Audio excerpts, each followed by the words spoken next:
Biggest wave you think you've surfed? So far, about 76 feet. What's it feel like? You're probably moving about 70 k's an hour. 70k an hour on your surfboard. You're afraid to begin with, but when you let go of that fear, it's like, this is living. I remember the first contest I went in, I was dead last. I just got absolutely belted. Because at this point in my life, I had made a decision, I want to be a big wave surfer. Jaws is, at that point too, the biggest wave there was.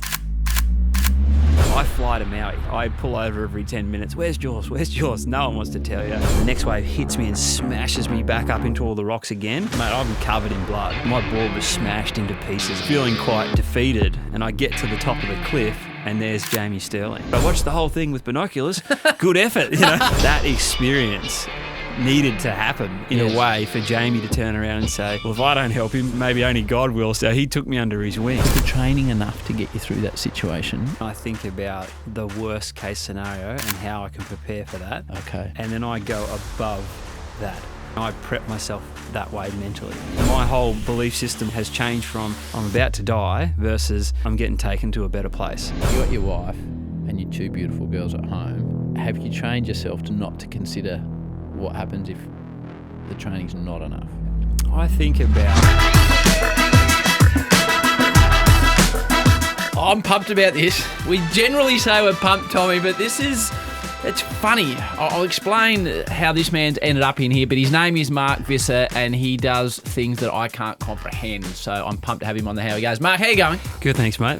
Great to see you. Firstly, the name. I was just making sure with you. Visser. Yeah. Where is Visser from? It's Dutch. So Dutch. Vis means fish and Visser means fishman or fisherman. So it was always meant to be that way. How far back are the Dutch in the Visser background? I've no idea. I think Visser is a super common name, like Smith in Australia. But whether it's like explorer people or fishermen people, I think that's where it comes from. So I went to the beach in Holland many years ago. It was a place called Scheveningen.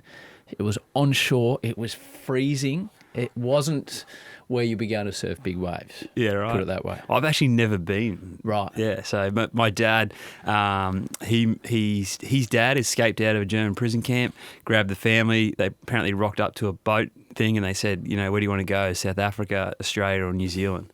And that was it. That's how they ended up. Yeah. And so Dad was 3, and then so that's why I'm half Dutch. Right. Yeah. I normally, as these shows develop, Mark, I've just start to really just get people on that I have tremendous admiration for. I want to tell you the intersection of why you're here. Yeah, right. So 3 different people in the last year have said you need to get Mark Visser on your podcast. So the first is a guy who was telling me on a surf trip, a guy that plays football in Fremantle that did your Ocean Warrior course with you in Noosa called Nat. Now, Nat, because he told me at the time, you got to get him on. And he described you as he's like spirituality on Red Bull. Has a great message about learning to listen to the voice within to help you become and show up as your ultimate self. So we need to talk about that. Then about 3 weeks ago, I was in Lombok and a fella said to me, I heard Mark Visser at a corporate speech, best corporate speech I've ever heard. You got to get it on your podcast. And then the local gym I go to, there's this tugboat driver called Pete, and he's been busting my chops. He said, mate, I did this Ocean Warrior course by this Mark Visser. Pete'd be 55, 60. He said it completely changed my attitude to fear and surf. You've got to get him on your podcast. So there's been a confluence of people saying you need to come on the show. Wow, isn't that funny? So you are here today in Melbourne to do some corporate speaking. Yeah. Yep. How do you find that? Good. We'll talk about fear, but do you get edgy before you go out on stage? No, it's funny. Do you not? No, the very first time I think I did a keynote, I nearly blacked out because I forgot to breathe and I just kept talking. But over the years, I always say to myself, you know, like, help as many people as you can help. You know, before I ever go on stage, I run a lot of workshops. You know, that's the kind of thing I do for big corporate groups. And I'll always say, you know, I'll look at the audience and I'll go, you know, I want to help every single person here in some way, some shape or some form. And when you're coming from that place, you're not feeling fear because you got a job. You're there to help people. And it's funny. Like, you know, if it's 1,000, 2,000, 500, or even 10 people. It doesn't matter. It never does. And it's funny, if you ever feel nervous, it's probably more so because, it's just the anticipation of what it will be. But then in what I teach, it's like, well, you got to let go of the expectation. So I kind of really get taught my own lessons every day in that sense. But I just always just go, I'm here to help. And when you have that attitude, I suppose, you're not worried about anything because the purpose is just to be all you can and help everyone, and it doesn't really change. And what about, so part of my job is getting up in, obviously, speaking in front of people. Yeah. And it's not something I'm naturally comfortable with, but hopefully I've learnt the way to navigate it. But what happens when your flight's late, or you've had a blue with someone on the phone, or you just haven't woken up feeling amazing, yet you're stepping into that room to be amazing for all these people and they're expecting a certain experience? Like, do you flick something in your mind? Yeah, like, how do you go from being just okay about the world to walking in there and being the person that everyone goes, wow, that was an incredible keynote speech? Honest answer, there's more to it than just turning up. So basically, there's a series that I'll go through. So the way I understand things is on a frequency, energy point of view. So I need to make sure that, and like you said, there's times you rock up and they go, cool, you're on stage in 40 minutes, and they go, oh, by the way, it's changed, it's 10, you're on, and you're just like, shit, you get thrown off, and then they press play and something doesn't work, and your mic's off, and you're standing there and you're looking like an idiot, but you just have to deal with it. But what I always do, so you talked about Nat Fife and the work I've done with Nat, and what I teach him too is about how to be ultra present in the moment every time, and I will connect to the version of my higher self, and I always use that as my default. So before I get on stage, I kind of call certain things in, and I will make sure that I'm just ready to be me, and whether that's perfect for someone else's perception or not, I wouldn't say I don't care. I do care, but I want to just all I can control is that. So I just focus on that because everything else is out of my hands. And when you do that, you go, all right, well, if the side of the stage just fell down, like I've had literal screens and stuff sometimes fall out of the side of the building, and you just like, and it throws you off, and you might be mid-sentence really trying to deliver a point. And you just go, I just enjoy, okay, cool, that just happened too. I try not to make it perfect because it is perfect in its own way for whatever reason. So I really just touch on that side, and when I do that, I feel safe because I just feel like I'm guiding myself through that process. Safe's an interesting word. We'll get to your journey, how this started, but ostensibly people listening to this, I want people to have an understanding of fear and overcoming your fear. And I was thinking about this on the drive up this morning. I live down the coast, a little place called Barwon Heads. Okay. Beautiful part of the world, maybe 15 minutes from Bells. And I reckon as we get older, Mark, like as a kid, there is so much fear around us, like the first time you ride your bike, or the first time you go to school, or the first time you have to get up and speak in front of adults. Like, you deal with fear every day. And I hate to say it, Mark, on that trip with Nat, I actually turned 50, hence the fact we went away. And I think as you get older, I found in many parts of your life, it's easy to avoid situations where you're going to feel fear. So I feel fear getting on stage in front of people. Yep. I feel fear when I'm surfing, which is what I have a million questions for you about. But to you, what is actual fear to you? Whoa, so many layers to that. Fear is, there's the ability to not believe in yourself. There's your fear of failure, fear of not being enough. There's so many layers of it. Fear is really a set of belief systems that have come in from something or some way that you've learned something, and it's causing you to be feeling, you become overwhelmed with stress. And you can label fear in so many different places or in different situations, but fear really comes down to like a couple of things of, if you said to me, what is it? The answer is it's something that's stopping you from being all that you can be, because on the other side of that is where you connect to the most powerful and expansive version of who you are, but you can't ever get there until you let go of it. And every time for me personally, I get scared, when I see a big wave, but I also know that I've just got to stay here right now and just deal with each thing that's in front of me. And as soon as I do that, then I go to, wow, this is happening and this is unfolding and I'm going through it. And that lets me then connect to that other side. But I always know that it's going to be present at the start, but that's okay. It's almost like stage one in a 10 stage journey. And once we get through that process, you drop it when you start to, I guess, accept certain things that you can't control, or be really switched on in the sense where you go, all right, I've prepared for all the different things that could possibly happen. And then if they're unforeseen things that pop up, then you're okay with whatever I'm dealt with as well. That's also a part of being prepared. That's when you really just connect to being ultra present here and now. And then I think that's when you start to let go of that fear in that moment, and then you're free.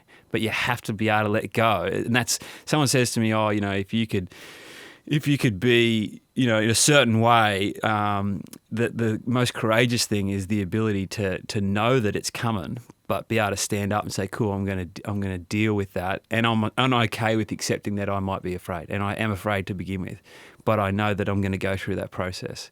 That's harder than trying to block it out and say, I don't have fear and I'll take it on, because subconsciously you're suppressing certain things. And when you do that, they come back in a different way, shape or form. And that's the part that you have to understand. The old school way of doing things is fight through. It's like, you just go, whatever, I'll just take it on. And that will get you so far in life. But it's not consistent, because it'll come back in a different way, different shape or form, and you got to deal with that again. So it's like, if you can be man enough, or take the man part out of it, human enough to take it on and say, hey, whatever that is, so what if I am afraid, but I'm going to get through. And that, in that moment, you detach from whatever you think fear is, and then you're like, then you're ultra present. And that's the warrior status of a human, because no matter what's going on, whether you're 10 foot tall and bulletproof or not, or if you're shaking in your boots, that's okay, but you're there, versus someone that's in a delusional state trying to push through. That's just what I think. It's funny again, because I was thinking about this. I felt fear when I was talking to you. I was in Lombok, and everything's relative. And, we got a boat out to where we were surfing, and I saw the surf, and I immediately thought, right, this is going to make me uncomfortable. So my first decision was, do I go or do I not? And I thought I'd be hating myself if I didn't go here. So I paddled out, and as I paddled out, a bigger set came, and 3 waves landed on me in a row. And I was like, I'm going to paddle back to the boat, because everything, I could hardly breathe. I was so scared. Then I thought, oh, how am I going to feel if I do go back to the boat? But in the end, I just sat out, for those that don't surf, really wide. So I sat out where the waves weren't going to land on me, and I got a couple of little sneaky ones off, but it wasn't fulfilling. And I got back on the boat and went back, and I was really flat on myself in that situation, that I hadn't been able to overcome my fear at all. What I would say is that's the smartest thing you could have ever done. But why? Because you weren't ready. So you stayed wide. And the fact that you even stayed wide let you see what was happening, let you internalise the process of, oh, wow, this is where people are getting hammered or not getting hammered. This is what's happening to them. And when you see that, that's actually a smart way to do things, because we often think that, oh, we have to take everything on right here, right now. Yeah. The world's not over in a second. It's not over in a moment. There's another moment. There's another experience coming. And then the next time you go back, you go, oh, I sat on the boat this day. I saw this. I saw that. Now I actually know what might happen, and I think I could come in a bit closer now. And even if you came in a bit closer and watched, you're still delayering, the levels of stress, fear, whatever you want to call it, which is then putting you in a position to be able to take it on, to be in a position and to be able to say, all right, now this is probably a more calculated way to actually go in here and do that. So you're breaking down that process. Oh, I'm feeling better about myself already. This is a good start. So the ego of it would have been, you rush out there and you go out there and you're going to get hurt. You go to do something stupid. And that's to prove to some part of your belief system that you weren't enough. Yeah. That you had to be something that you're not. And the reality is, it's okay to learn. And that's the best bit of advice anyone ever said to me, because we put this expectation that, you're supposed to be okay with situations that you've never seen in your life before. You know, sometimes if you're backed in a corner, you got to deal with whatever, and I'm sure you would deal with whatever. But when you have choice and free will to do what you want, it's a smarter approach to look at things, assess it, and build from it and grow, because you can consistently go back and do it. Had you have gone out and jumped off the boat and put yourself in there, you might have been rattled to the point where you're like, I don't know what happened and I don't know how to get out of there again, and you can't really repeat it, and then you're scarred from it. And it's a longer journey to come back. And that's what we learn from kids, isn't it? You know, when you teach your kids to surf, they have that wipeout and they're like, I don't want to go surfing for 6 months, and then they come back. So you, like, when's the first time in your life you can remember being fearful of something? Oh, right from day one. So, well, I wouldn't say day one. Obviously, you don't have a memory back then. But when I was young, I was born in country Victoria. Which is extraordinary because now you're surfing big waves. Yeah. Whereabouts in country Victoria? Wangaratta. So Wangaratta's not typically known, for those that don't follow their geography, being a big wave surfing location.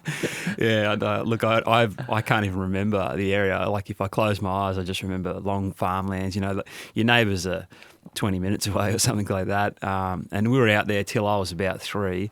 And I had an experience where I fell in a sheep's trough and I was, nearly drowned, and my older brother pulled me out by my hair and saved my life.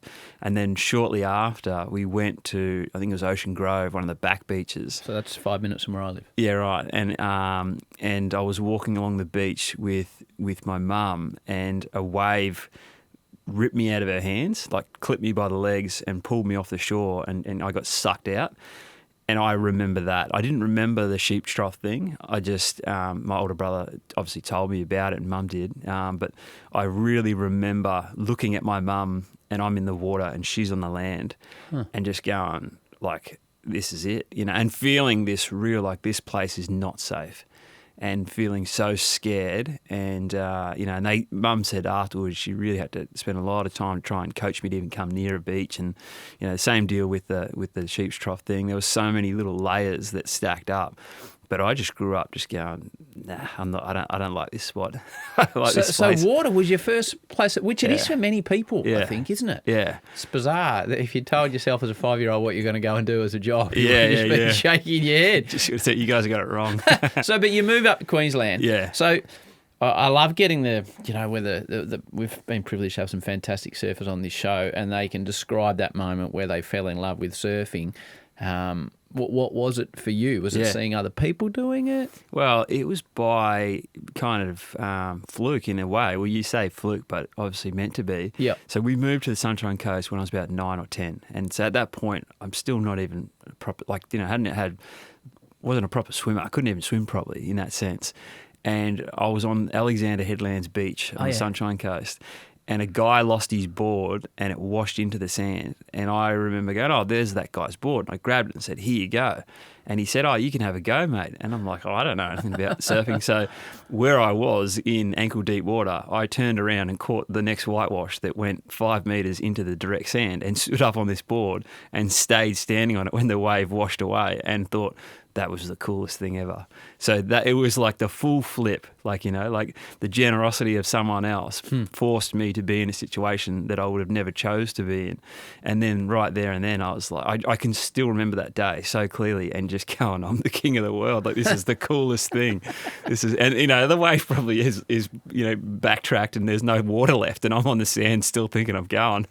But it becomes, for those that, people that do surf would understand this. People would understand this about their various passions in life. It becomes, surfing, it becomes such an intrinsic part of your life. Like, as you walked in, I said, you've got a corporate speaking today, and you said you're in Melbourne. Just relay what you were telling me about being in Melbourne a couple of days ago. Yeah, so I was in Melbourne, so what are we today? Yeah, whatever day it is today. Today's Thursday. Yeah, so I was in Melbourne Monday and Tuesday, and I had to be back here obviously Wednesday, but there was a swell, so obviously I should have just stayed here because I finished up the event. I was doing a workshop, and I finished that up on Tuesday evening, and obviously I should have just stayed because I had to come back Wednesday, but there was a swell that was heading for Noosa, and I could see the forecast, and I was like, oh, that could be really good.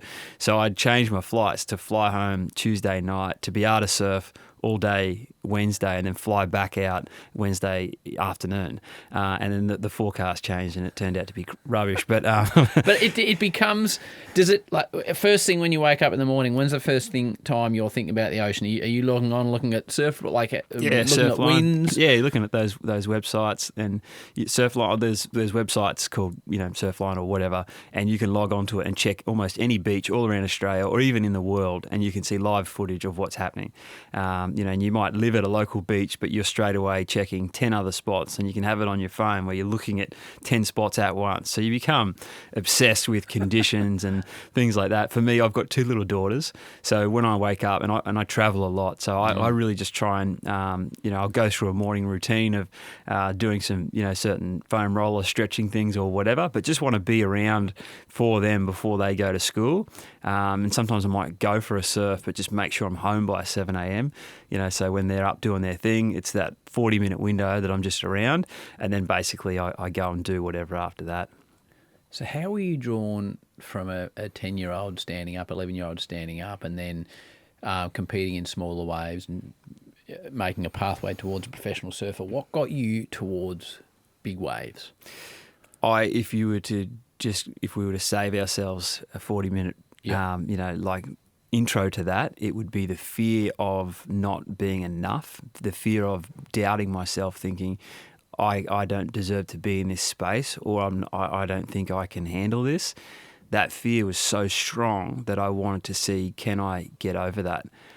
Because what did you think you were not good enough at? Just the ocean in general. So like that first experience I explained about riding a wave, then afterwards I said to my mum and dad, hey, I really want a surfboard for my 10th or 11th birthday. And they were like, yeah, sure. And when I got that, it was like an old snapped thing that had been repaired, probably it doesn't matter. It was just a floating object that had fins in it. But I was terrified to go past waist deep water for like years. So that took so long to do that. And then when I got there, but it was still stemming back from those childhood experiences. And then when I got a bit better, I was the guy doing fake paddling. And for anyone that doesn't know what that is, when you're out in the surf and a good wave comes, everyone screams and says, oh, go. And if you're scared, you paddle, but you're not really putting in the effort in your strokes because you don't actually want it, And I remember being the kid and someone goes, oh, did you really paddle for that? And I was like, oh, I knew deep down I didn't want it. And I had this with the son 2 days ago. He was paddling for a wave. I said, oh, short arm. He said, what short arm? I said, when you put your little arms in like a dog and pretend you're going. He said, do you ever do that, Dad? I said, mate, I do that all the time. So as a kid, that was me, and I have a competitive nature, probably more determined nature, to the sense where I started playing AFL footy, but liked surfing, and then I was doing both of them at the same time, where I ended up making a rep side for footy, but also what position? Ruck rover. Ruck rover. Yeah. Who's your AFL team? Well, at the moment, I still work for the D's Right. in capacity as a mindset coach. So you're heavily invested in all the players. Okay. So you're supporting them. But, I work for other players, like from other teams. So there's a lot of teams that you're backing, but I think I'm most entrenched in the Demons at the moment. Okay, so you're going through footy, you're surfing, yeah. You're having fear, but you still need to explain to me why all of a sudden you go, righto. Big waves is it. Yeah. Because that is going to be absolute fear at that point. Yeah. So I started competing, and I remember the first contest I went in, I got dead last, and that really stung. Like I remember in my head going, I'm pretty sure I think I'm better than that.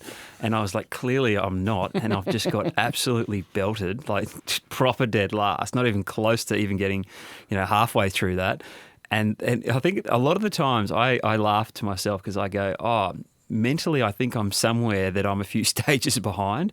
So it's like I have to wait for reality to catch up with where I'm at.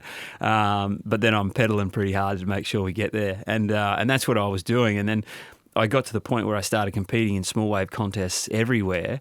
And then I saw a pattern in my results, and I was actually doing better when it was bigger, which made no sense. But internally, I was always trying to prove to myself, I'm not afraid anymore. And if the contest had a bigger wave on it, I was like, this is my time to prove to me that I've gotten over it. And I could see it really clear when Margaret River, Pipeline, Chopu, the events that I had done at those places, they were the best results. And I'm like, why don't I go all in a sense of really trying to break this open and see if I can actually excel in this space? Because when I trained for surfing, at the time, I was doing things that you didn't need to do. Like physical training that was like, you're surfing 1 foot crap, in France or wherever. You don't need to be really strong and whatever to do all that. But there was a part of my being that was like, yes, you do. You got to get up and train. And it never made sense. Anyway, long story short, I broke my toe at a stationary wave in South Africa. A stationary wave? Yeah, it's called a flow rider. Right. Before wave pools came out. It was like they have on cruise ships now. Yeah. It was in a mall in a place called Umhlanga. And I was there and I broke my toe and I went to the US Open, which was the next WQS event. And the physio or chiro there, he said, mate, your toe's broken, like you've actually got a broken toe. And Huntington's a hard wave to surf. Like you've really got to be a small wave specialist at that spot. And I remember just going, I'm done with this. I'm so frustrated with doing it. It's so much easier when it's bigger. And I've got to pull out of all the next amount of events because I've got this broken toe. And I was struggling anyway. Like I wasn't sitting in a top 10 position or anything like that. And I was gritting. Like, if I made 4 heats, I'm semi-celebrating, which is, give you an idea, you start off in the round of 300 or something and you get to the round of 64 and you're thinking it's a great day. But it clearly wasn't. But anyway, I decided I was going to tell my major sponsor at the time, I've had enough. And even though you're still paying me, I'm going to step down because I just want to surf bigger waves. And I want to prove to me that I can do it. Prove to yourself. To myself, correct. And the craziest thing is the day before I'm about to ring the boss, he calls me of the company that I was sponsored by. And he said, look, I know you love surfing and competing, but the brand's having a bit of a shift. And from a marketing perspective, we get more photos and images out of you that we can use for all our marketing when you do these other big wave or bigger wave events. And we'd rather you not even compete and just focus on that and do these trips for magazines and things like that. So we can use that material. And look, we'll pay you more because we know you're going to be a bit upset about it because you love competing. And you're going to be real flat. And I'm just thinking, is someone told him? Like I hadn't told anyone. I'm like, what are the chances of this actually happening? And it was full on. And I was just like, wow. And then that was just like, this is meant to be. And I'm going to go all in this space. And I did. And I think in the first year I became a runner-up in the Big Wave Awards.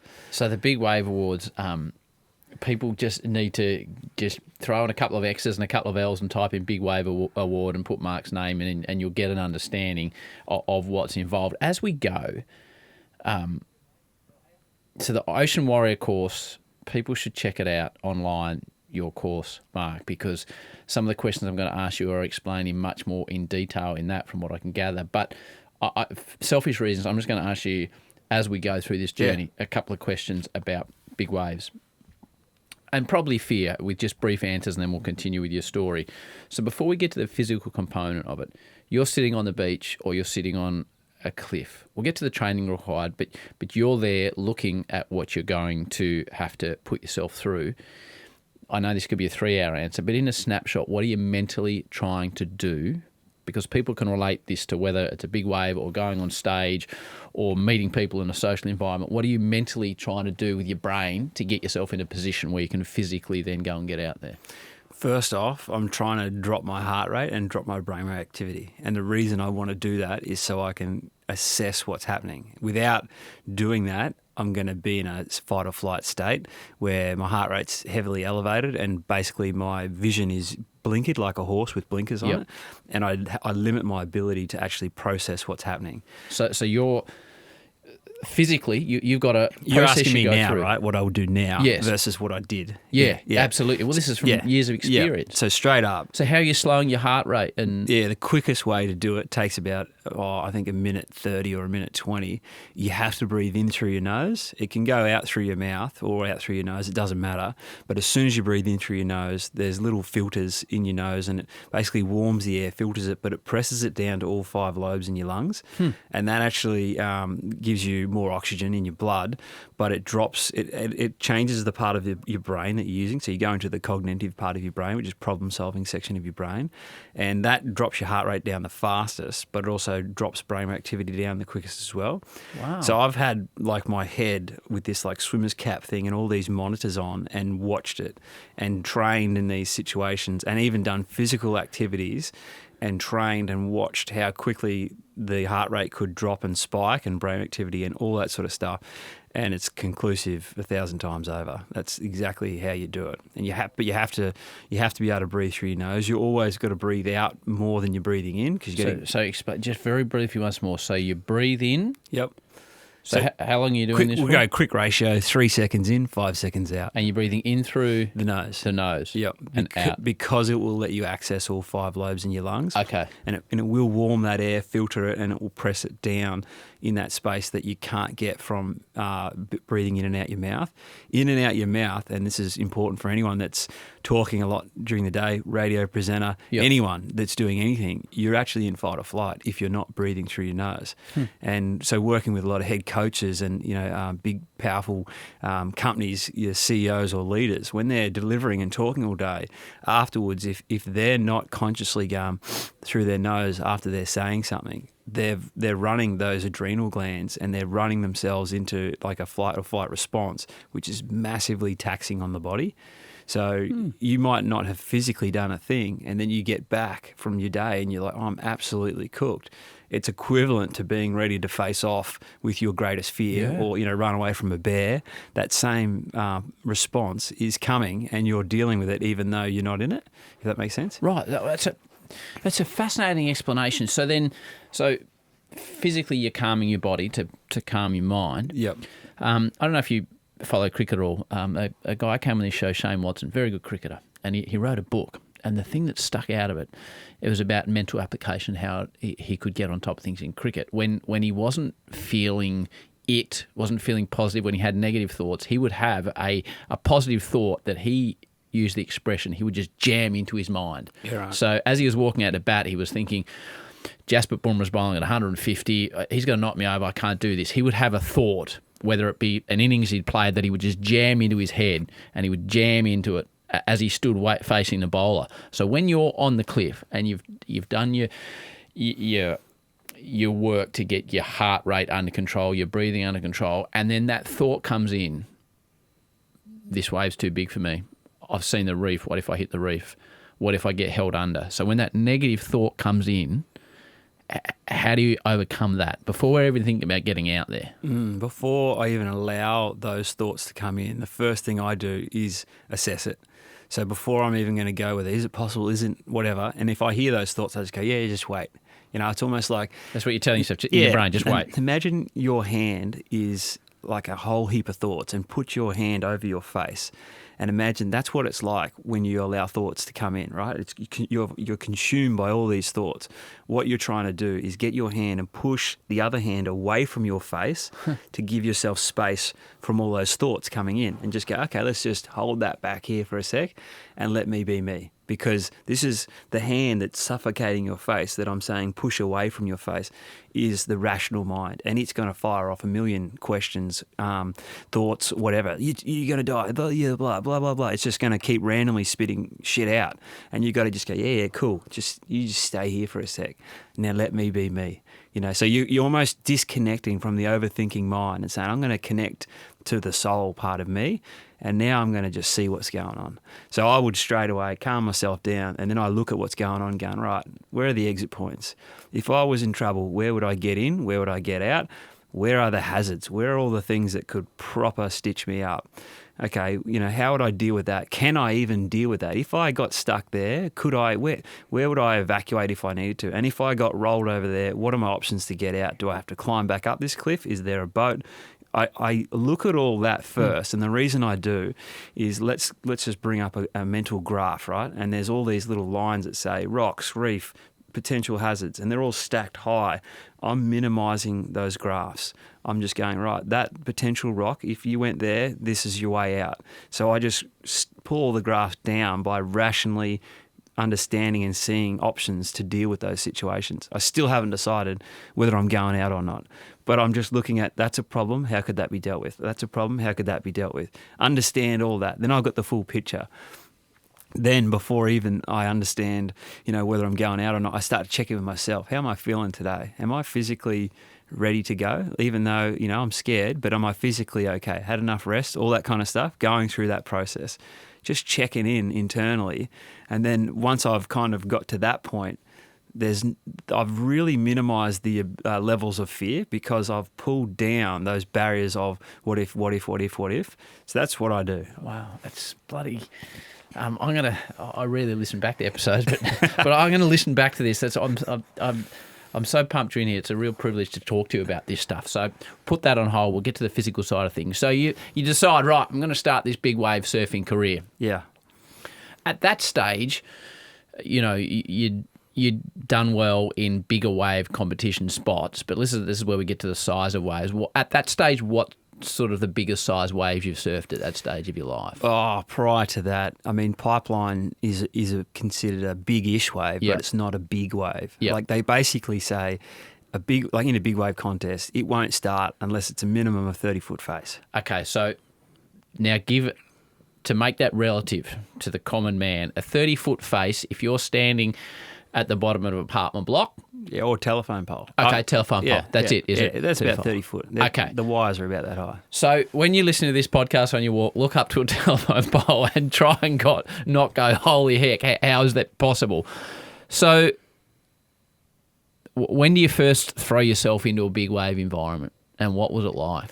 I went to going, all right, who dominates this space, and I need to learn. And I need to accept I've got no idea. And I the guy called Jamie Sterling. He's a Hawaiian big wave surfer. Yep. He was really dominant at the time. We were in the Pipeline contest together, and the comp got called off. And I was out in the surf with him, and they said it's going to be huge. Like Hawaii's getting smashed by a big storm. Like it's going to be too big at Pipeline to compete. And he said, I'm going to this spot called Jaws. And I was like, Jaws? I'm like, Jaws is, to give anyone listening, it is at that point too, the biggest wave there was. There's two in the world now, Nazare, Jaws, a couple of others.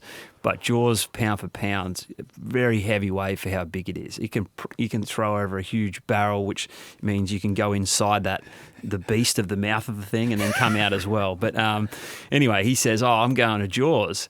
And so this is Maui. This is on Maui, a separate island. So Pipeline is on the north shore of Oahu. So Pipe's called off because it's too big? Too big. And your mate's saying, well, we're going to go somewhere bigger. Well, we weren't even really mates. We were like acquaintances. And I'd seen him around, and I said to him, if I go, could you, there's only tow-ins, right, at this point. Yep. Paddle-in surfing at Jaws hadn't even started. So this is where you're attached with a rope to a jet ski, and you get enough speed for those that want, and you get pulled into the face of the wave and off you go. So you don't paddle and stand up. No, because the waves are moving too quick. And once they're at that 60 feet size, they're moving at about 60 k's an hour. 60 feet? Yeah. So now we're talking two telephone poles. Yeah. And it's going at 60 kilometres an hour? Yeah, 52 to be exact. Okay, right. So you're going at 60 kilometres an hour, and now it's two telephone poles, people, just so people can start to gather what we're talking about. Yeah. So I say to him, mate, if I go there and you're out there, will you tow me into a wave? Because at this point in my life, I had made a decision, I want to be a big wave surfer. Right. Now, I'm still doing a few qualifying series events, which are called QSs, and Pipeline was one of them. And that was at the start of the year at that time. And anyway, I'm like, this is my opportunity to learn. And he says, yeah, man, if you're out there and I'm out there, I'll tow you in. But basically it's like saying, if you said to someone, can I have a ride in your private jet? They're like, yeah, cool, if you want to hang on to the wing. It's like saying you're not invited, but if you're out there and I'm out there, because let's just put it into perspective, the lineup of Jaws is like the Colosseum. There's a giant cliff with boulders all around it, and when you're out there, no one paddled out there. It didn't happen. You had to be out there on a jet ski, and to get out there on a jet ski, it's 15 minutes to one harbour and an hour to another. So no one's just bobbing around out there. And it's sort of like, and if you wanted to get out there, you go down this cliff, which there is a rope tied to a tree on, and then you scale and hold the rope to get down With the your cliff. board under your arm? Yeah, that's right. Because it's like those slippery little the little balls that fall out of the tree that you can slip on. So they're there. How big's your surfboard? Well, at the time, a tow board's small. It's only like 5'10", Yes. 5'8", or something like that. But they're weighted. Anyway, that's your only option. So I fly to Maui. It was almost like the scene out of Dumb and Dumber where they say, it's 1 in a million, and I've gone, you're saying there's a chance. So you're telling me there's a chance? Yeah, so I go to Maui, right? I've got no contacts there. I get a hire car, and I've just... Oh, this sounds underprepared to me. This is severely underprepared. Hire car. So all my information that I gave earlier about how to calm down, right? This hasn't been discovered yet. Well, you haven't got that experience at this I've stage. got no clue, right? So I rock up to this spot, and I pull over every 10 minutes. Where's Jaws? Where's Jaws? No one wants to tell you, because they're like, whatever, stupid white guy, get out of here. And then I finally go down. It's sort of in a farm, isn't it? Yeah, it's down at old pineapple field or something, or maybe it's not even that, sugarcane. And and I get down there and I finally find it, and I'm on the top of this cliff, and I look out and I'm like, there's like probably only 40-foot waves out there, and it's supposed to be 60 foot, so it hasn't really hit yet. And there's no one really there. And then I look out and oh wow, there's 2 jet skis out there. And the first ski that goes, one of the surfers is a goofy footer, which means he stands with his right foot forward. And I'm like, that's Jamie Sterling. So that's your man out there. And I'm like, that's him. And I'm like, oh, this is my chance. And everyone's saying, everyone's saying to me, oh, tomorrow's going to be 60 foot. And I thought, well, this is probably smart, because today's only 40 foot. There's more likelihood that he'll let me have a wave today than any other day. So I'm like, get your board. I'm in this little hire car that's not a full drive, and I've gone down this track that you probably need a full drive to get back out of, and the car's just bottoming out every second corner. So I've parked it half in this sugarcane field, grabbed my board, and I've got a life jacket thing that I've got to wear. And then I don't even know where to go. An inflatable one? No, they didn't even exist Right, then. so an actual life jacket. Yeah, they use jet ski like sort of buoyancy vests. Right, so pretty bulky. Bulky, that's just what everyone used. And then I'm like, how do I get down this cliff? So someone points down there. So I go down there, and then I literally see a tree with a rope tied around it, and the rope goes down this little goat track. And I'm like, far out. Okay, so I'm grabbing my board, holding Everyone on the stuff. cliff's thinking, oh, this is going to be entertaining. Well, no one's there, right? Oh, there's no one there. Well, normally it's lined up with people everywhere, because they're all trying to film it. Down by yourself. So I'm scaling down through this thing, and it's not gnarly. It's not like a vertical cliff. It's more like a goat's trail. I'm hanging onto the rope, slipping my way down through the mud and whatever. I get to the bottom of the cliff, and there's just boulders like the size of small tables that are rolling around in this shoreline. And there's one... Oh, they're physically moving because of the power of the wave. And there's one cameraman down there, and I look over and I see him, and I'm like, oh, I don't want to just, start talking. I felt nervous. I'm like, I'm going to stay hidden in the bush, and I'm going to wait for like a gap in these waves, and then I'm going to run over these boulders and jump out and paddle as fast as I can, because if I get stuck talking to some guy that's filming, he's going to tell me you can't do it and you shouldn't go. But I want to go because this is my opportunity. So if you talk to this bloke, he's going to give you some wise, valuable advice to protect your life. Correct. So you don't want to hear that at this point. And also, I just didn't want to have him, I don't know. I was afraid of what he was going to tell me to do or not to do or whatever. And also, I didn't know whether I was willing to go. I was so scared. I'm like hiding in the bush, and it was like these pine tree kind of things there, and I see this gap, and I just go, now's my chance, and I start hobbling over these rocks, and I jump on this tow board with a life jacket on, and the tow boards are small, they're 5'8", and they're heavy, and they don't paddle well. They don't paddle at all. And well. Plus you've got a foot strap in your chest, so it's lifting you off the board. And I start like gunning it as hard as I can, and I'm going nowhere. And it was flat, but the surges was still a 6 foot face surge like coming through.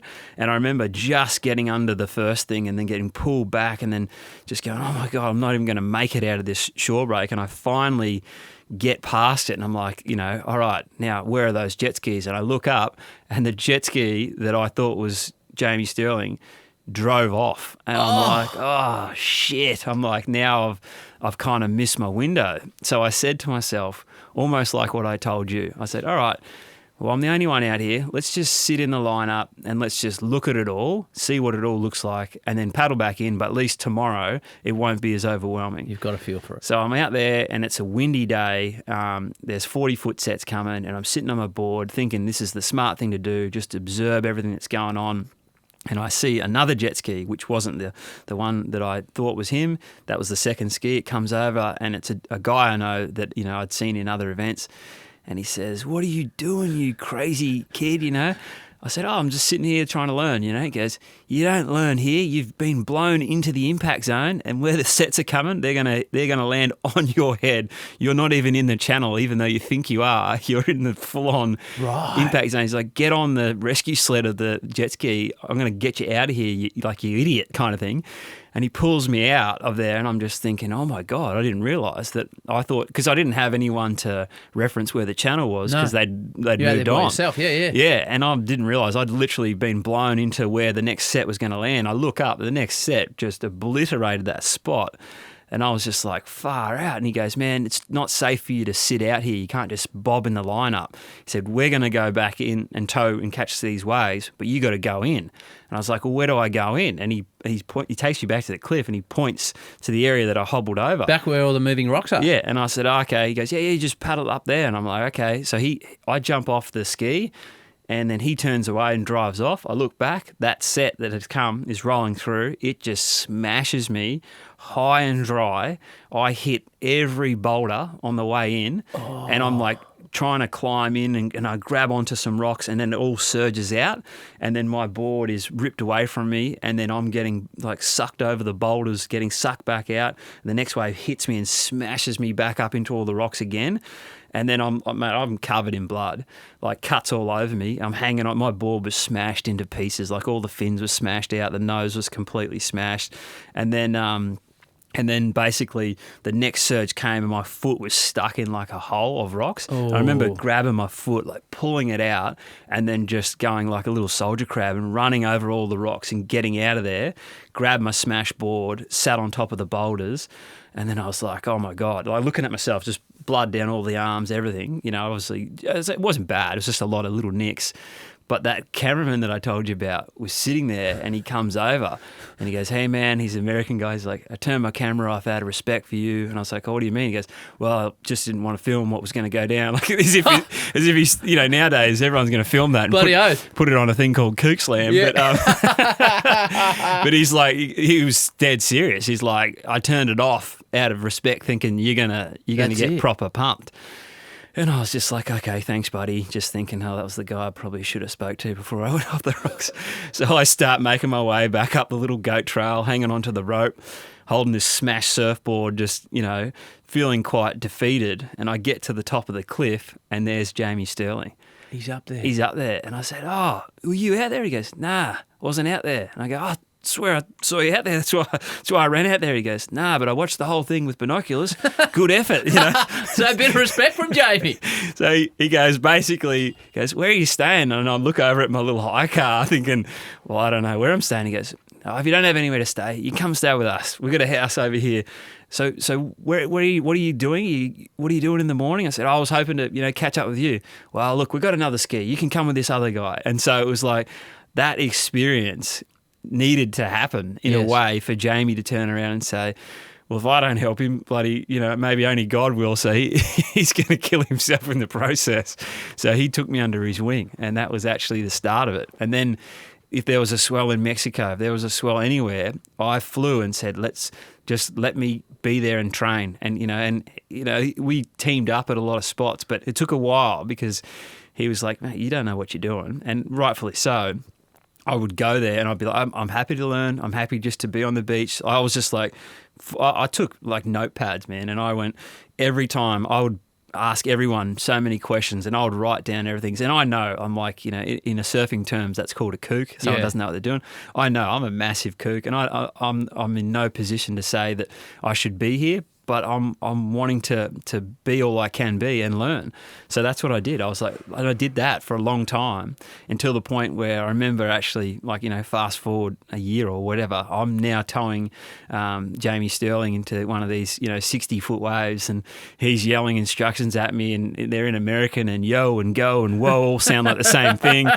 And it was cool though, because I look back on it and it's a really awesome experience to have learnt from one of the best. And he introduced me to some other people that started when Laird Hamilton first started, and I would fly to places with no expectation of even surfing, but to learn. And I'd rock up and meet these guys on their job sites and have to help dig holes or do whatever, just to know that in 4 hours' time they might tell me something that I could learn from, and then fly all the way home. And that's how determined I was. It's a great lesson. So we'll come back to the next part of what I want to talk to you about. So, but frequent listeners of this show know, Mark, I got 2 kids, and whoever's most invested in the guest asks a question.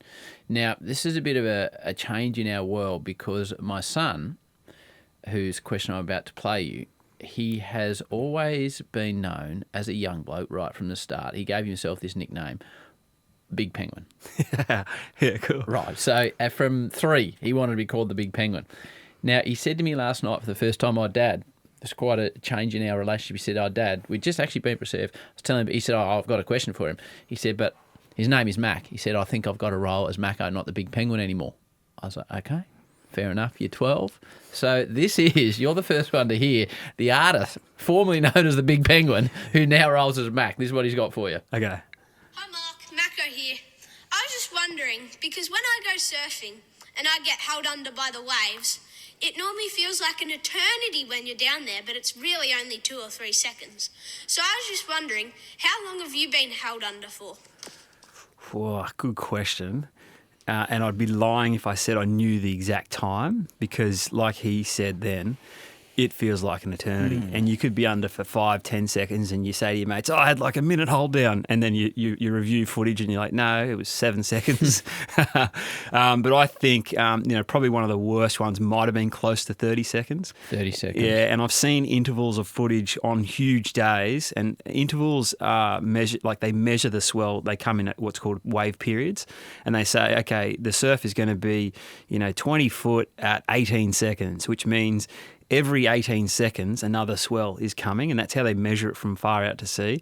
And that mightn't even be correct, but that's my understanding. And basically, when I kind of knew that, I was like, okay, that means if I'm getting hammered, if I get a 2-wave hold down, you're basically, depending on where you've got pushed to or whatever, that's about a 20-second gap.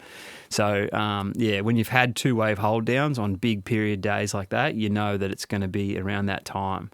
But in saying that, I trained myself to hold my breath for over 6 minutes, but that's in the static pool, not moving, all that kind of stuff. And then I realised, well, that doesn't actually really work. And then that's where that Ocean Warrior course that you talked about earlier came in.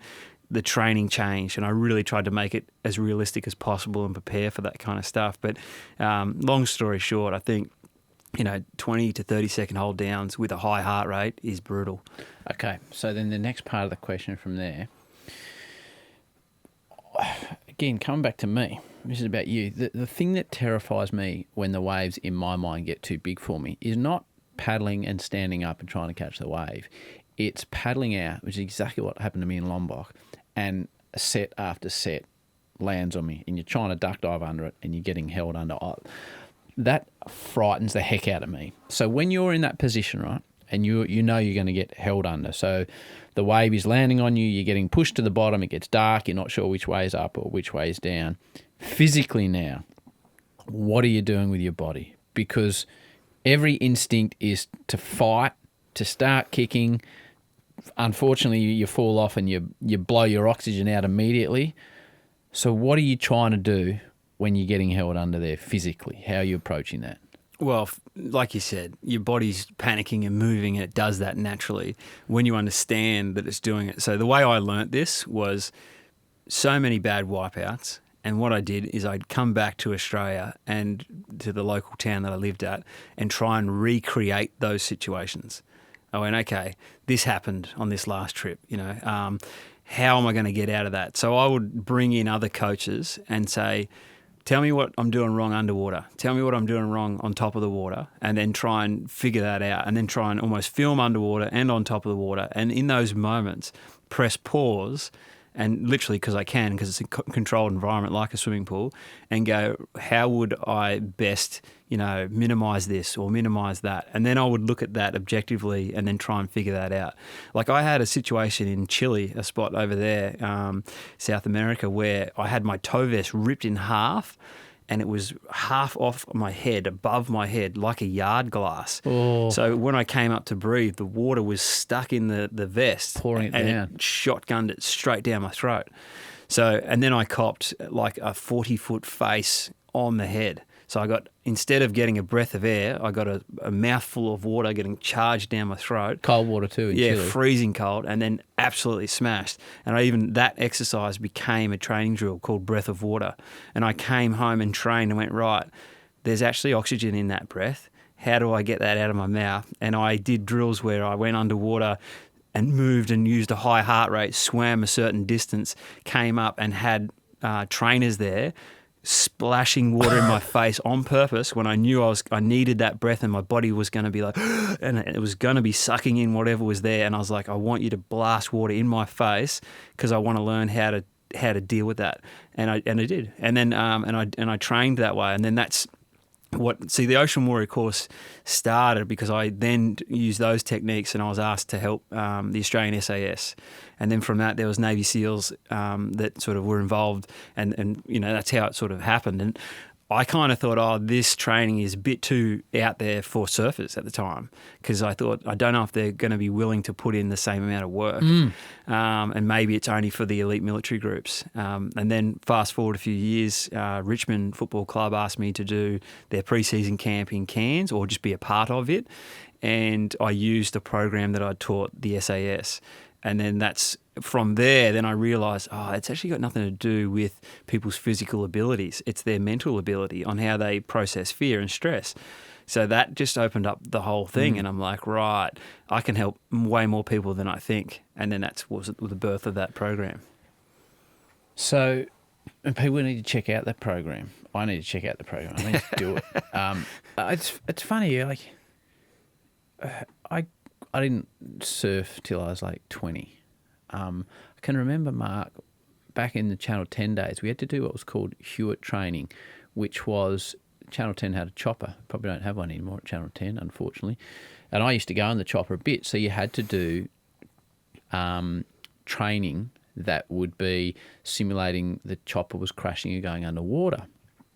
And so at the start, there's a cage that replicates a helicopter. And the water was cold. We did it out in Nunawading. And at first, you just go down and you swim out. And then it progressively continues to, you've got a belt on, and then the chopper's upside down. And then the last part of it, they put the belt on, the chopper's upside down, and you've got a blindfold on. I've never been, like, when you talked about being exhausted, it got to the end of that day, I was physically and mentally, it was a hard, and I thought, I'm going to piss this in because I surf, and I didn't at all. It absolutely terrified me, and my body was reacting in certain. When they put the blindfold on, I've never been so scared in my life. So it comes back to that question though: what is the way to deal with it when you're getting held under there? From the practice and experience you had, what physically should you be doing with your body? Okay, well, the quickest answer is you have to understand the largest muscle group in your body is your legs. So your glutes, your legs, holds the most amount of blood, which means it burns the most amount of oxygen the fastest. And they are the first things you kick when you get held under. Correct. That's exactly what you do. So if you understand that, you go, right, the science behind this is if the largest muscle group in my body is burning oxygen the fastest, I've got to stop that muscle group. So straight away, instead of, and this is where you have to also understand the psychology of what you're telling yourself.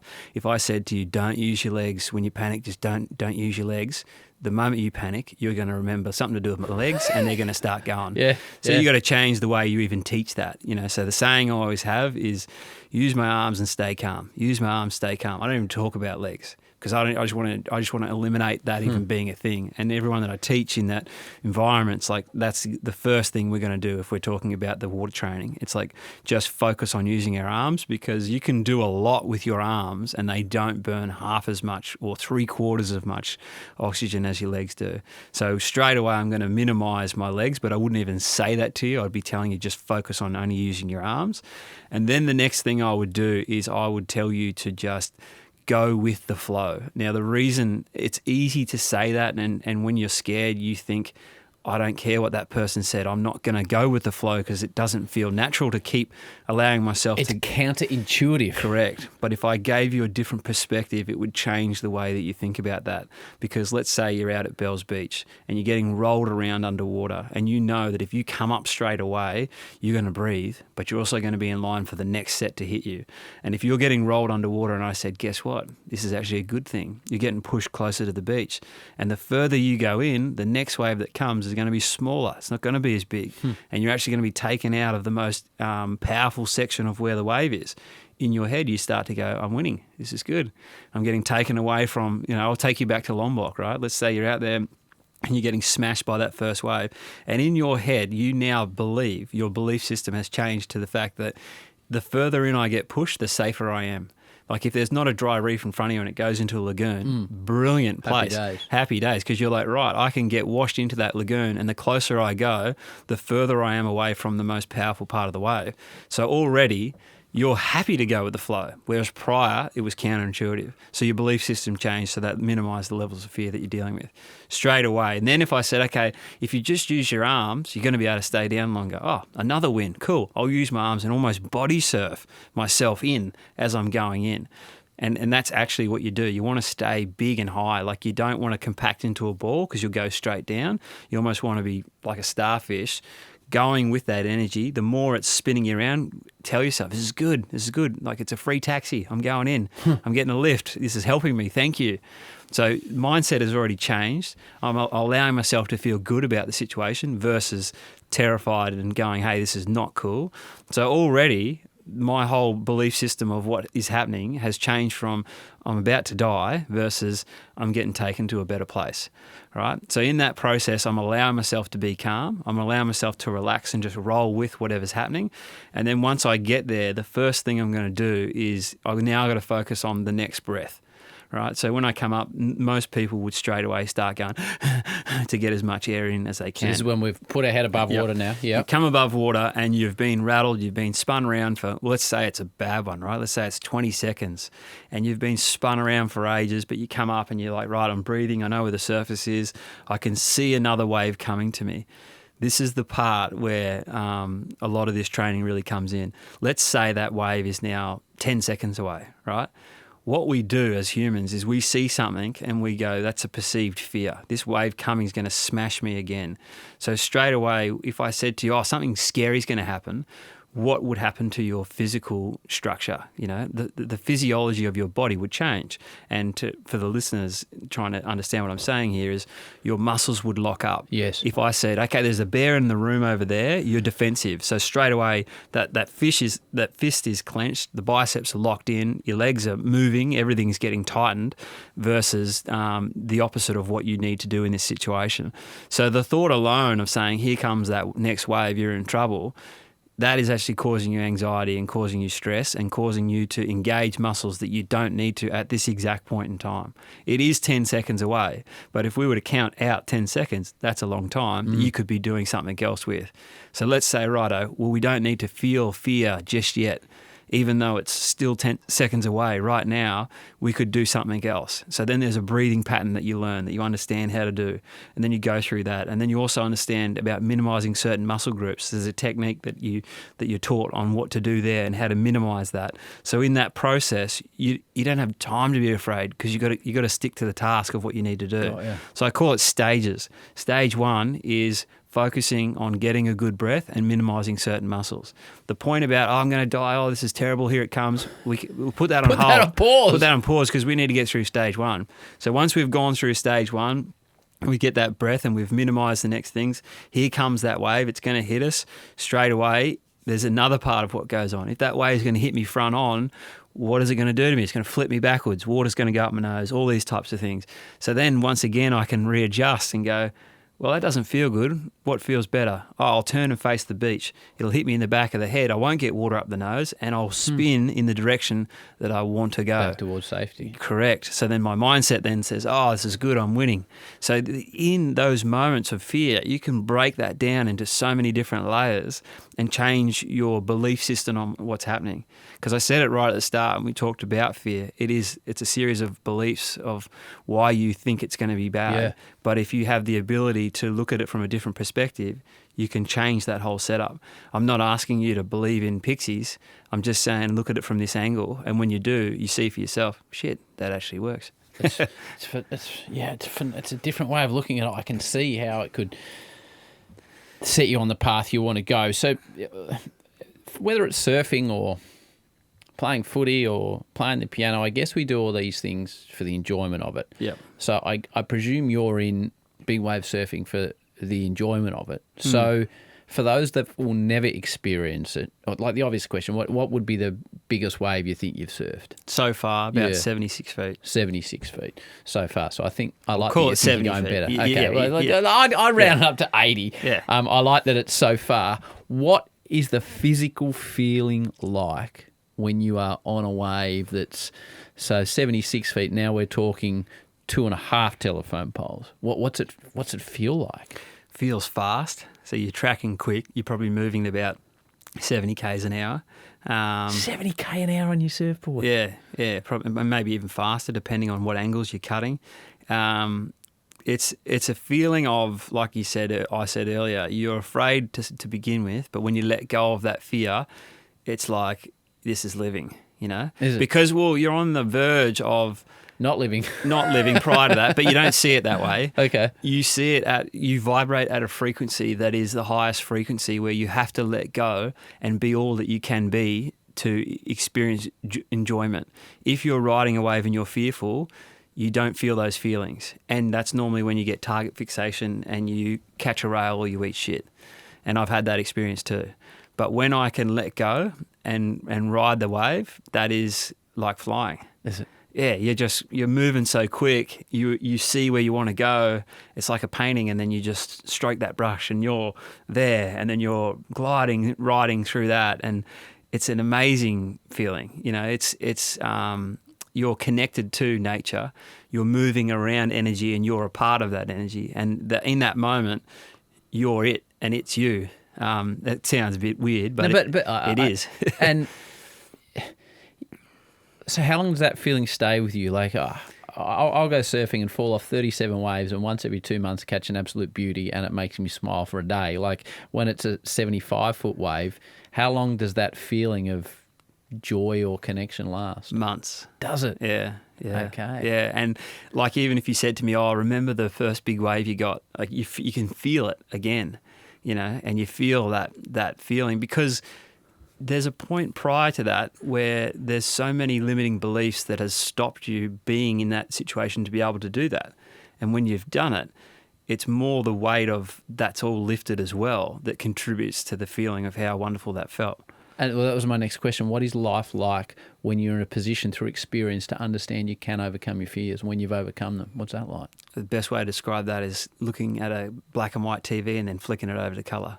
Okay. And, you know, and if you said, like, my experience of what I just said then on riding waves is the exact same for anyone in any field and not just sports. I'm talking about, you know, if you're a lawyer and you've found the way that, yeah, this is how you piece it together, you know, and the enjoyment of, and remember this happened and now we're tying that in. It's the same dance in a way, and we all get to live that dance, but you can't do it until you're willing to let go of the fears or the things that you're holding on to, until you can just put that aside and be vulnerable in a sense of who you are and who you're not, that you get to experience it. And it's the coolest thing. People need to, when type in Mark's name, Mark Visser, and check out Night Rider. I won't talk to you about it now, but basically Mark then goes to Jaws where you're talking about Biahi and surfs it in the dark. Many years after that first cliff experience. Yes, which is a fair upgrade on what you're doing on the graph of fear level. But you did, was it when you went searching with some high-tech dudes for bigger waves? Because you said 76 foot. So the only thing that's limiting you now is finding waves big enough. Was it Operation Deep Blue? Deep Blue. So, tell me a bit about this. So this is because Mark couldn't find any bloody waves big enough. Well, in saying that, the biggest waves nowadays are ridden at Nazaré in Portugal, and I think 86 feet is the current threshold of the biggest wave. And everyone keeps saying, it's 100 foot, it's 100 foot. This was 100 foot every year. Oh, no, it's only 80 foot. Oh, it's 82, it's 84, it's 86, or whatever it is. We had on this show, I've had a mental blank. The chap that brought Nazaré to the people. Garrett McNamara. We had Garrett McNamara on this show. Yeah. Now, there is a man with a wild story. He's a wild guy. Go back and listen to him and growing up with his mum in cults and religion and how he got to Nazaré. But, so 86 is about as big as there is. So far. Okay. Yeah, and there's potential. There could have been bigger ones. Yeah. So for that, again, those that don't know, sorry to interrupt, this is where there's the... you'll see photos. There's a lighthouse on the cliff. Just Google Nazaré, Nazare, and you'll recognise the image. Yeah. My first introduction at Nazaré was I was staying with Garrett and went through that, and that was a really cool thing too. So you surfed it there? Yeah. How big was that? I didn't surf it massive. Okay. It's sort of you go for a swell, and if it is as big as it is, how big was it? Oh, geez, I don't even remember. But I don't remember it being anything close to significant of what Nazaré can be. Right. But we paddled one day, and then we towed in another day on jet skis, and did a lot of training stuff and that while I was there. But anyway, so Operation Deep Blue. So the night ride thing, that and Deep Blue are going to be combined into one film. And I wanted to see, is it possible to ride a 100-foot wave, and do they actually exist? And the point of doing it... So now we're talking 3 1/3 telephone poles. Yeah. Holy heck. Yeah. Are you listening to this, Tommy? Jesus Christ. But the story is, are they real? Do they exist? Do you think they do? I think they do, and I think I've found one spot that might stack up. I've visually gone and seen it. I had to fly a reconnaissance plane to do it, and I had to wait years. What do you mean a reconnaissance? Well, I had to hire a private plane, and for years I had to wait for these spots to break, and and everyone would tell you, oh yeah, you're full of it, it's not real, and whatever, and you just have to just back yourself. So we're talking out in the middle of the ocean here. So there's no land around. No, not this particular one, no. And I saw it with my own eyes, and I saw how far and slow the white water moved, and I'm like, okay, I've seen 60-foot, 70-foot waves a fair few times, and that looks bigger than that. And the data of that area said that it was too. So that's the thing. And so anyway, the mission to get there was it's a mad boat drive. Like, it's 4 days to drive there, and it's not going to be crowded when you get there. No one's going. You're not dealing with the crowds, are you? No one's going to be there, obviously. But people said, "Oh well, look, if you go there on the way there, the forecast could change. The ocean changes, and 2 days out, that might not be accurate, and you keep turning the boat around." And jokingly, one of the people said, "Oh, the only way you could do it is if you flew like a military-style plane through the storms, and then parachuted your team out in there to be on site within 24 hours notice. That's your best chance of actually being able to get it." So your team would be jet ski, etc. Yeah, jet skis go out as well out of the plane. I've actually done the training for this. So if you, we've shot the trailer for the first part of it. I've seen the trailer. Yeah, so it's got you parachuting out of a plane into the middle of the ocean. Yeah, the jet ski goes out first. That's part of the training drills of what we did. We've done many jumps and many drops to test that out. And how will you know? How will you know when's the time to go? Well, that's the thing. It's working with the forecasters and making sure we get that right. Now, there might be a time where we say, hey, there's a good window. We could get the boat there. We may not need to. We're not entirely sure exactly how that's going to unfold yet, but we've got to be ready for whatever that is. So my current logbook of skydives is 136 jumps. And so I spent my life trying to overcome fear in the water, and then all of a sudden I'm in planes just going, this sucks, and now I'm shitting myself all over again. It was 20 jumps in before I started to actually feel like I knew what I was doing. So you're going to potentially put yourself in a situation where you go with your crew, you jump out of a plane to a wave Like when you're on a cliff looking at a wave, it's always half the size. When you actually get out there, it's, oh, she's bigger than I thought today. Yeah. So you're going to be in a plane, you're going to dive out into the middle of the ocean where you can't see any land on a wave that you have no idea how it breaks. Oh, you got an idea because we've already assessed it and filmed it and know what it looks like. And, Right. Yep. So we've got a fair idea. And then get towed in and... Ride 100 foot up plus. Yeah, hopefully. Yeah. Wow, that's going to be some doco. Yeah, it'd be an awesome experience. You know, we may get there and it could be 98 feet. It could be, who knows? But I'm just really pumped on the exploration part of it. I'm also pumped on, as a soul, just being all I can be. And whether that's, whether it doesn't happen, I don't know. But I'm going to give myself every chance to give it a go. So this comes now to we spoke about the mental, we spoke about the physical being in there. Well, it's different training to surf a 100-foot wave or the average surfer being able to surf 5 foot and thinking I want to surf 8 foot. You spoke about holding your breath, but physically, of all the things you're doing, what's the thing that will hold you in the best stead when you're surfing large waves? Yeah, you've got to have that ability to hold your breath with a high heart rate. So not just, you have a 6-minute breath hold, like I said, and I say this all the time, it's only good for talking shit at the pub. Yep. Because in reality, if you can't hold your breath when your heart's pounding and burning oxygen, you're screwed. Because a 20-second breath hold with a screaming heart rate is way harder than a 4-minute breath hold or anything like that. So I train like that. I do these exercises where we're doing big squats, big chins, whatever it is, then massive sprints in the pool, and then going into big hold downs with one breath, and then coming up and then going down again, one breath only, training off one breath, putting myself in the cooker over and over and trying to find those 1%ers. How can I be calmer? How can I extend my body's ability to deal with this situation? And I swear those drills, they don't get easier. But your tolerance to how you deal with it does.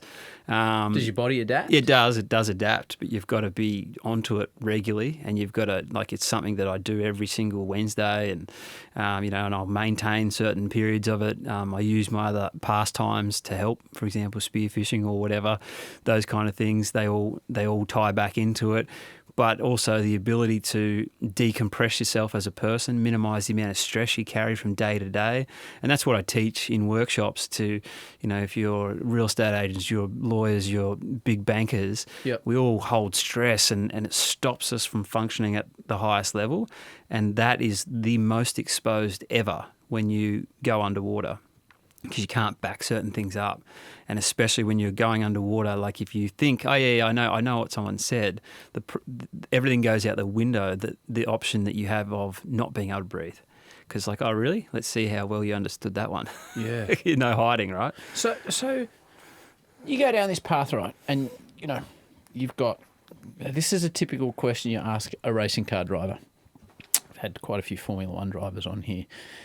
And they talk about, there's a theory in motorsport that every child you have, you lose 1/10 of a second on your lap time. Yeah. Because you've got so much more in your life that the risk is maybe not as equally worth taking. Mm-hmm. So when you get to this situation and you have all your training and you find your 100-foot wave, but you got your wife and your 2 beautiful girls at home, is the training enough to get you through that situation? And have you trained yourself to consider what happens if the training's not enough? Which is a bit of a morbid question, but Yeah. it must be something you think about. I think about what I can control, and I think about the worst case scenario and how I can prepare for that. Okay. And then I go above that.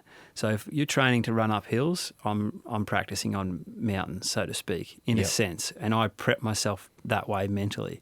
And I know where I need to be. If we're in the position where right, the film crew is back on board now, we're getting ready to, the season for this particular spot is on, and we've got to be on standby for that 3-month period, I know where I need to be physically and mentally to be able to do that safely. And that's what I'll do. That's how I gauge it. If I physically can't reach that bar, then that's not safe to do that. So people say to me, you know, oh, this is crazy. And then when they meet me, they understand that I'm never rolling the dice. There are so many other big wave surfers that I say, now these guys are fearless and crazy. I'm not. I accept that. That's not my makeup. You're prepared. I have to be because of my background. I didn't grow up in Hawaii, or I wasn't exposed to things. I wasn't the young kid that was psycho. I was the kid that was the wuss. Yep. And I'm cool with that. That's just who I am. But from that experience, I learnt to deal with it. So I come in prepared because I go, okay, well, I'm not from there, so what do I have to do? And my ability to understand and process things is different, but possibly over the top, but puts me in a position to be able to handle things that may be unforeseeable. So I always finish this the same way, but before I do that, I have one more question for you. A lot of what we've spoke about here today, selfishly for me, has been about surfing and water, but that's what you do. But for people listening to this that have a fear, and we've all got certain fears, and you've talked in depth a lot about overcoming your fear, but if there's one starting point to be able to overcome that fear, to go and speak to your next door neighbour, or get up on a stage, or take up the musical instrument that you've always wanted to play but you've held back, whatever the fear may be, what's the first step, do you reckon, Mark? Accepting yourself. Because if you can't, you're in a delusional stage and you don't know where to begin. Accepting yourself being? Like wherever you are. You know, for example, if it was a musical instrument, going, all right, right now I can just hit the top strings. Or, you know, I fully suck at this sport, whatever it is. But when you take an honest look and go, okay, this is where I'm at, and that's for me, you know, when I said to you that first contest I was in, that was when I had to really go, well, this is where you are. Now, I don't like that, and it didn't sit well. That's okay, but I needed to be able to accept who I was and where I was to be able to pick up the ball or whatever that is and play on from that position. You need a starting point, and that's the question you ask. So you have to be able to accept where you are, who you are, and the journey you're going to go on. And for those that listen to this, we have a lot of kids listen to this. You've had tremendous success in your field, Mark, from a bloke that didn't grow up anywhere near around the ocean. For those that are listening to this that want to achieve success in their passion, what advice would you give them? 100%, it's okay to be you. Because if you accept where you are, the first part, the next part is self-acceptance. And I lacked that. You know, I was searching for things, and you brought up the Knight Rider thing. I reckon I did things like that because I didn't think I was enough. You know, so, and when I got older and understood, hey, it's okay to be me in whatever way and shape form I come in. I'm enough as a person. You know, that self-love is so, so important. And if I could go back and tell me, you know, the younger version of myself a heads up in life, I would say that. I'd say, hey, man, it's totally cool to be yourself in every way that you are and every way that you're not. That would just de-pressurize any situation because you go, oh, yeah, okay.